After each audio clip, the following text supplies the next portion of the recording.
I thought I was helping my daughter for a few days, but the moment I picked up that phone call, something inside me quietly whispered that this favor would change my life forever. My name is Eleanor Whitman.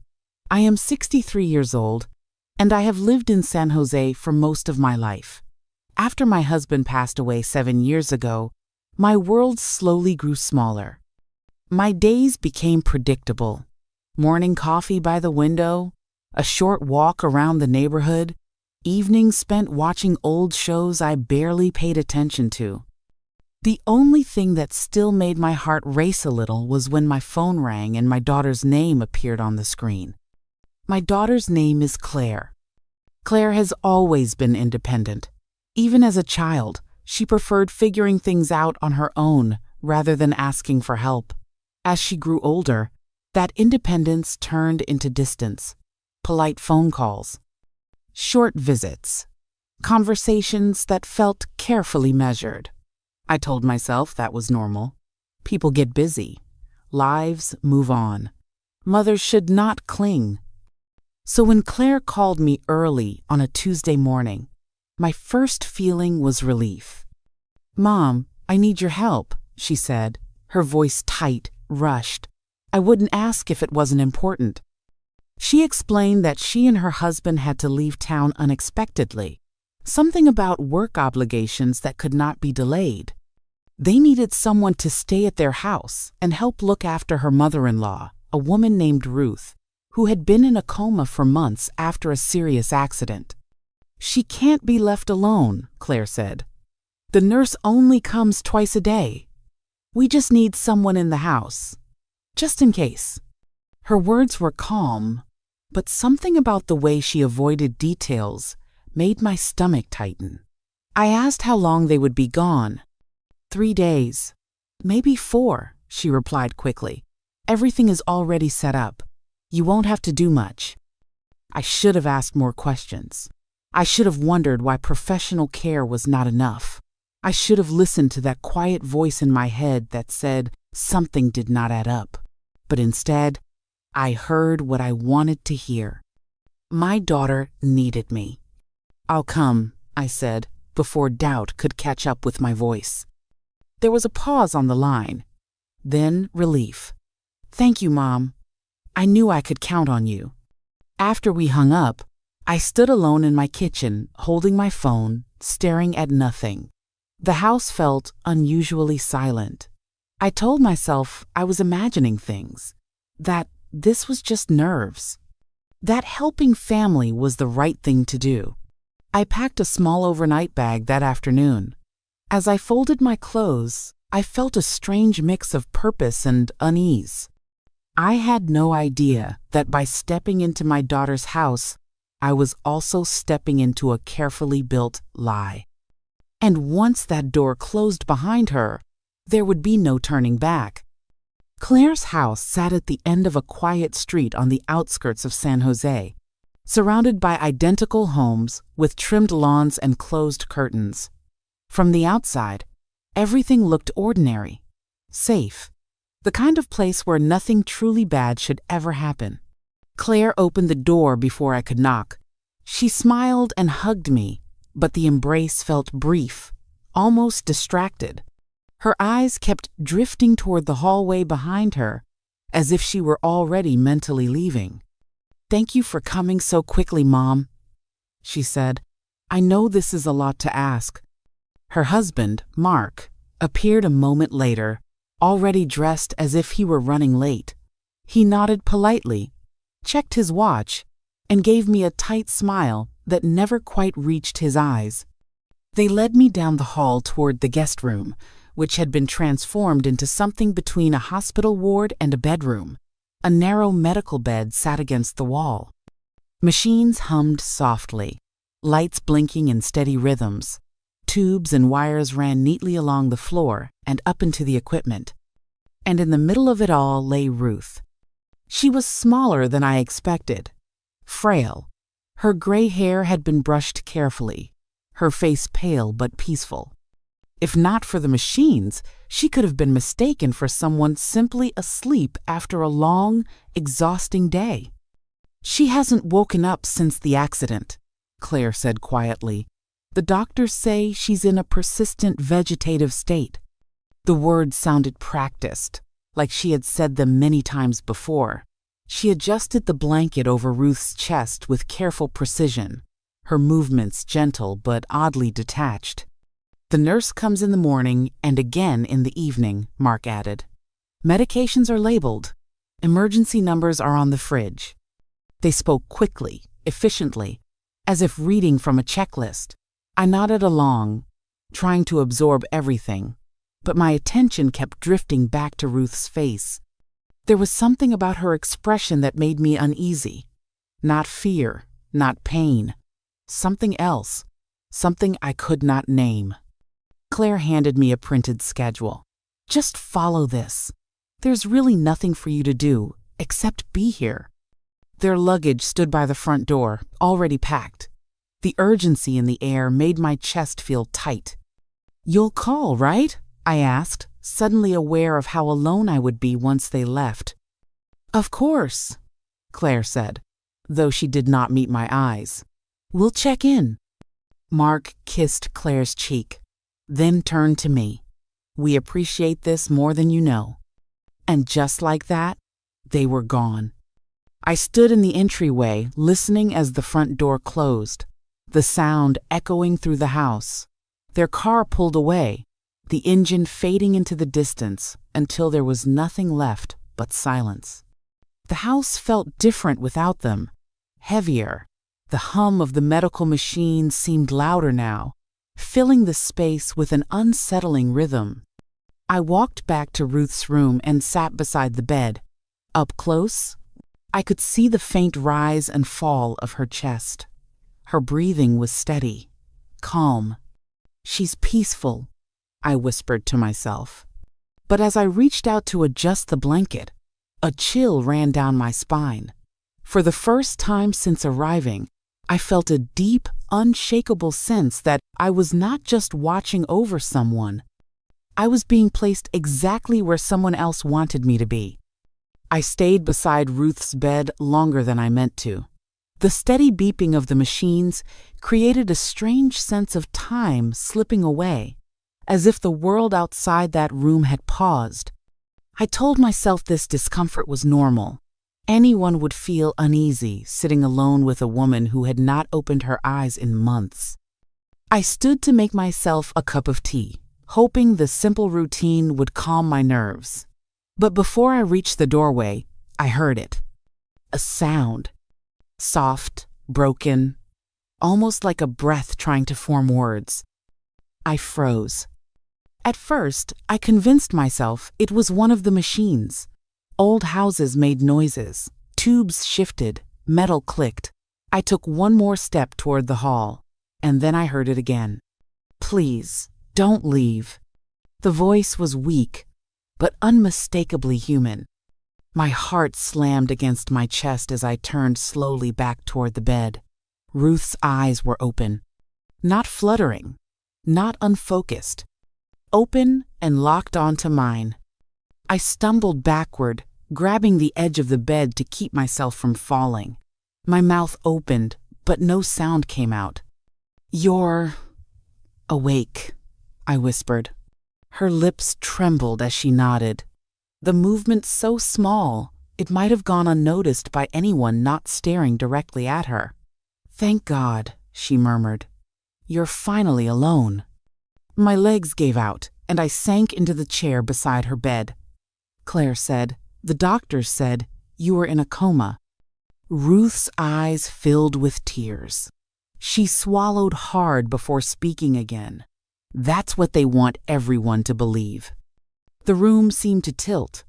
I pressed my hand to my chest, trying to slow my breathing. How long? I managed. How long have you been awake? Long enough, she said. Long enough to know I might not survive this if someone didn't come. I leaned closer, my voice shaking. What are you talking about? They drug me, she whispered. Every day, sometimes twice a day, just enough to keep me unconscious when anyone else is around. I shook my head. refusing to accept it. That's not possible. Claire wouldn't do that. She's my daughter. Ruth squeezed my hand with surprising strength. I know this is hard to hear, but she and her husband are stealing from me. My money, my house, everything I worked for. A cold wave swept through my body. No, there must be some mistake. There isn't, Ruth said quietly. And that's not the worst part. I swallowed. What could be worse than this? She looked toward the door, then back at me. Her voice dropped to a whisper so soft I had to lean in to hear it. They're planning to let me die. The words hung in the air between us, heavy and final. And, she added after a moment, they brought you here so you could say you never saw me wake up. My stomach twisted violently. In that instant, I understood something terrifying. I had not been invited into this house to help. I had been chosen to make sure no one ever questioned what was about to happen. I sat frozen beside Ruth's bed, my fingers still wrapped around her hand as if letting go might make everything she said disappear. My mind raced, trying to find a version of reality where this made sense, where my daughter was still the person I believed she was. You must be confused, I whispered, though my voice lacked conviction. You've been through a terrible accident. Medications can cause hallucinations. Ruth shook her head slowly.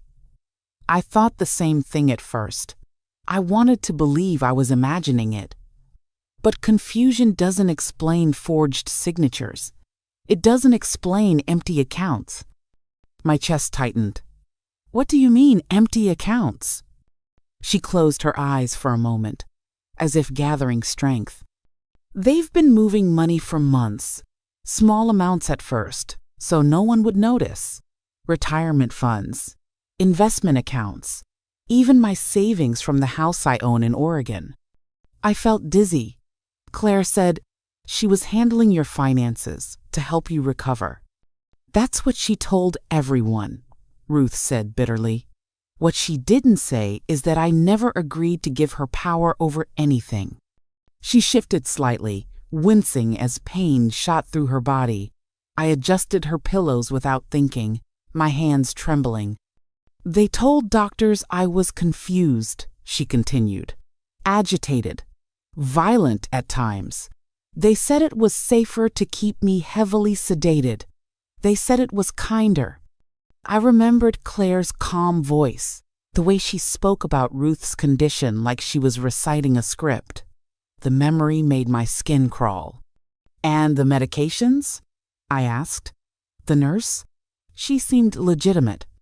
She is, Ruth said. That's part of why this works. Your daughter times everything carefully. She gives me the strongest doses before each visit. By the time the nurse arrives, I'm barely breathing, completely unresponsive. My stomach turned. Why would they do this to you? Ruth opened her eyes and looked at me with a sadness that went deeper than fear. Because they're greedy, and because they believe I won't live long enough to stop them. The room felt unbearably small. They can't just let you die. They can, she said softly. And they plan to make it look natural. A tragic complication. A body that finally gives up after months of suffering. I thought of the schedule Claire had handed me, the neat labels, the calm instructions. I felt sick realizing how carefully everything had been planned. And me, I said slowly, why bring me here? Ruth's gaze hardened. Because they need someone trustworthy, someone who would never suspect them, someone who could honestly say, I was there. She never woke up. The truth slammed into me so hard it stole my breath. They're using me, I whispered. Yes, Ruth said, but worse than that, they're putting you in danger. I looked at her sharply. What do you mean? If something happens to me and you start asking questions, she said, you become a problem, and problems have a way of disappearing. My heart began to pound. I thought of my quiet house, my predictable routines, how easily I could vanish without anyone truly noticing. "Eleanor," Ruth said gently, "I don't have much time, but you do. You can still walk away." I stood abruptly and paced the room, my thoughts spinning. Walk away. Leave her here alone with people who wanted her dead. Pretend I never heard the truth. I stopped and looked at her again. Frail, drugged, trapped. "No," I said firmly. "I'm not leaving." Ruth studied my face, searching for doubt. When she didn't find it, something shifted in her expression. Not relief, determination. "Then you need to understand everything," she said, "because what they're planning is worse than you think." And as she began to explain how deep the deception went, I realized with terrifying clarity that my daughter was no longer just capable of cruelty. She was capable of murder. Ruth waited until the house was completely still before speaking again. Even then, she kept her voice low, as if the walls themselves might be listening. "They think I'm helpless," she said. "That's their biggest mistake." I leaned closer. "What do you mean?" "For months," Ruth explained, "I've been pretending to be exactly what they want me to be. Unconscious, unaware, easy to control." Her lips tightened. "But when you're believed to be invisible, people stop guarding their words. They stop hiding their actions." A chill ran through me. "They talk," she continued, "about money, about timelines, about how long they think my body can last under increased doses." I felt my hands clench into fists. "And no one has suspected anything?" "They've been careful," Ruth said. "Very careful. They created a story so detailed that it sounds more believable than the truth. Doctors see charts. Nurses see symptoms. Everyone sees what they expect to see." She glanced toward the door. "But there are cracks." That was when she told me about the hidden things in the house. The drawer in the office where forged documents were kept. The locked cabinet in the laundry room where medications that were never prescribed were stored. The notebook. "What notebook?" I asked. Ruth swallowed. "Claire writes everything down. Dosages, reactions, timing. She treats this like a project, like something to be managed efficiently." My stomach turned, but I forced myself to stay focused. "If we find it, what then?" "Then we stop them," she said. "But we have to be smart. If they suspect anything before we're ready, neither of us will be safe." Over the next 2 days, we moved carefully.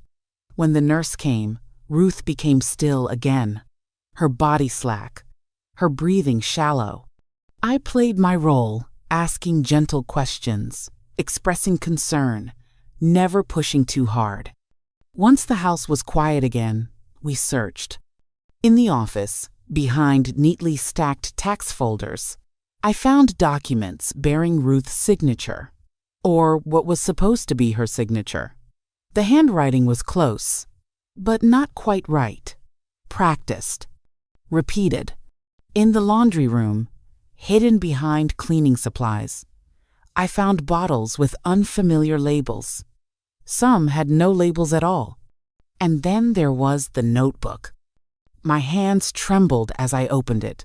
Page after page of neat handwriting filled with dates, measurements, and notes about Ruth's responsiveness. Increased dose resulted in deeper sedation. Breakthrough awareness observed. Must adjust. Target window for final decline after next trip. I felt physically ill. "She planned this," I whispered. "Yes," Ruth said quietly, "and she thinks she's already won." That night, as I lay awake in the guest room, every sound made my heart race. I replayed every interaction I had ever had with my daughter, searching for signs I might have missed. How had I not seen this coming? The next morning, Ruth told me something that shifted everything. "I contacted a lawyer months ago," she said, "through a friend. And eventually, authorities. But they need proof of intent, not just theft, not just neglect." My breath caught.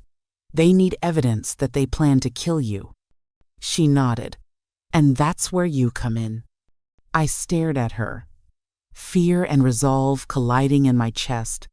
"They trust you," Ruth said. "They think you're harmless. That makes you the most dangerous person in this house." In that moment, I understood something terrifying and powerful. I was no longer just a witness. I was part of the trap. They came back sooner than expected. I was in the kitchen rinsing a cup when I heard the sound of tires on gravel, followed by the low murmur of voices outside. My heart dropped. We were not ready.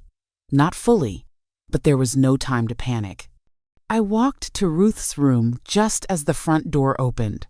She had already gone still, her eyes closed, her breathing shallow and uneven. To anyone watching, she looked exactly as they believed she should. "Mom, we're home," Claire called out, her voice bright, almost cheerful. She appeared in the doorway moments later, suitcase still in hand. Her eyes went straight to Ruth, then to me. She smiled. "How was everything?" she asked. "Quiet," I said. The nurse came as scheduled. She mentioned Ruth's breathing seemed a little slower. For just a second, something flickered across Claire's face. Satisfaction. It was gone so quickly, I might have imagined it if I hadn't been watching so closely. "That can happen," she said calmly, "especially at this stage." Mark set their bags down and leaned against the wall. "Doctors warned us things might start declining soon." The words landed exactly as Ruth had predicted. That evening, the house felt different. Tighter. Claire hovered over Ruth's bed longer than before, adjusting IV lines, checking charts, making notes. She spoke softly, but there was no tenderness in her movements now, only control. At dinner, Claire spoke openly, assuming I was still the obedient, trusting mother she believed me to be. "We need to be prepared," she said, folding her napkin carefully. "If Ruth's condition worsens, it could happen quickly." "What should I watch for?" I asked, keeping my voice steady.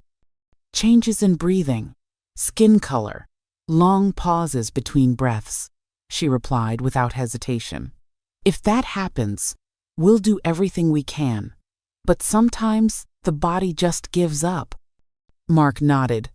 "At least she won't suffer." I felt something inside me harden. Later that night, Claire cornered me in the hallway. "Mom," she said softly, placing a hand on my arm, "I need to know I can count on you." My pulse quickened. "Count on me for what?" She lowered her voice. "If things take a turn. If Ruth passes while you're here, we'll need you to be very clear about what you saw." "I saw someone who never woke up," I said carefully. Claire smiled. "Exactly." Her grip tightened just slightly. "You're older. You live alone. I worry about you sometimes." The threat was subtle, wrapped in concern, but unmistakable. That night, I barely slept. The next morning, Claire began documenting what she called concerning changes. She made phone calls to doctors I had never met. She spoke in urgent tones, describing symptoms she herself was creating. The nurse arrived in the afternoon and confirmed the decline Claire had predicted: lower oxygen levels, irregular heart rate. "This could be the beginning of the end," the nurse said gently. Claire nodded solemnly. "We'll keep her comfortable." After the nurse left, Claire prepared the evening medications herself. I watched from the doorway as she measured carefully, more precisely than before. "This may be the last adjustment," she said quietly. It's the humane thing to do. I met Ruth's eyes for the briefest moment. She squeezed my fingers once. We were close now, closer than Claire realized. And as she lifted the syringe, believing she was about to finish what she started, she had no idea that everything she said and did was being recorded. The monster was finally fully exposed, and the trap was ready to close. Claire stepped closer to the bed, the syringe steady in her hand. Her face was calm, focused, almost serene, as if she were performing a routine task instead of ending a life. "This will help her rest," she said softly, more to herself than to me. Mark stood by the door, arms crossed, watching. There was no hesitation in his eyes, no doubt, only impatience. I felt my heart pounding so loudly I was sure they could hear it. Every instinct in my body screamed to stop her, to grab her arm, to shout. But Ruth's fingers pressed gently against mine. A signal. Now. "Wait," I said, my voice sharper than I intended. Claire paused, annoyed. "What is it, Mom?" "I want to say goodbye," I said. In case this is the last time." She hesitated, then nodded. "Of course, take your time." I leaned over Ruth, brushing her hair back as if in comfort. To anyone watching, it looked like a final, tender moment. I whispered one word. "Now." Ruth's eyes opened. Not slowly, not groggily. Wide, alert, alive. Claire screamed and dropped the syringe. It hit the floor and rolled under the bed, the liquid inside spilling across the tile. Mark stumbled backward, knocking into the wall. "This isn't possible," Claire whispered. "You can't. You're not supposed to." Ruth sat up.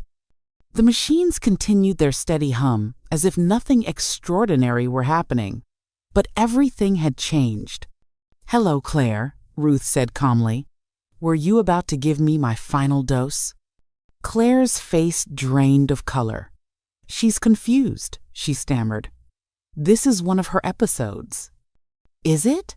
Ruth reached for the small recorder on the bedside table. Then, "Let's listen together." She pressed a button. The room filled with Claire's voice from the night before. If she doesn't make it through the week, everything transfers automatically. Mark's voice followed. "Your mom will say she never woke up. No one will question it." Claire collapsed into the chair beside the bed. "You recorded us," she whispered. "For weeks," Ruth replied. "Every plan, every lie, every threat." Mark turned toward me, panic in his eyes. "Mom, you knew about this?" I stood up slowly. "I know exactly who you are now." Ruth looked at them both. "The authorities have already heard everything. They're outside." As if summoned by her words, there was a loud knock at the front door, then another. "Police, open the door." Claire burst into tears, sobbing uncontrollably. Mark froze, his mouth opening and closing as if he could still talk his way out of it. Officers poured into the room moments later, weapons drawn, voices firm and controlled. Claire and Mark were handcuffed, their protests echoing through the house they thought they owned. As they were led away, Claire twisted around to look at me. "You betrayed your own daughter," she cried. I met her eyes, my voice steady for the first time in days. "No, I stopped a stranger." When the door finally closed behind the officers, the house fell silent again. But this time, the silence felt like relief. Ruth let out a long breath and leaned back against her pillows. "It's over," she said. And for the first time since that terrible phone call, I believed it. The house felt different after they were gone. Not empty, but lighter, as if the walls themselves had been holding their breath for months and could finally exhale. Ruth stayed in the hospital for several weeks after that night. The drugs slowly left her system, and with proper care, her strength began to return. Doctors were shocked by her recovery. They called it remarkable. Ruth called it survival.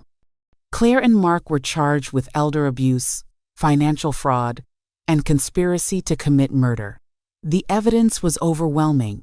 Recordings, documents, timelines. There was no story they could invent to save themselves.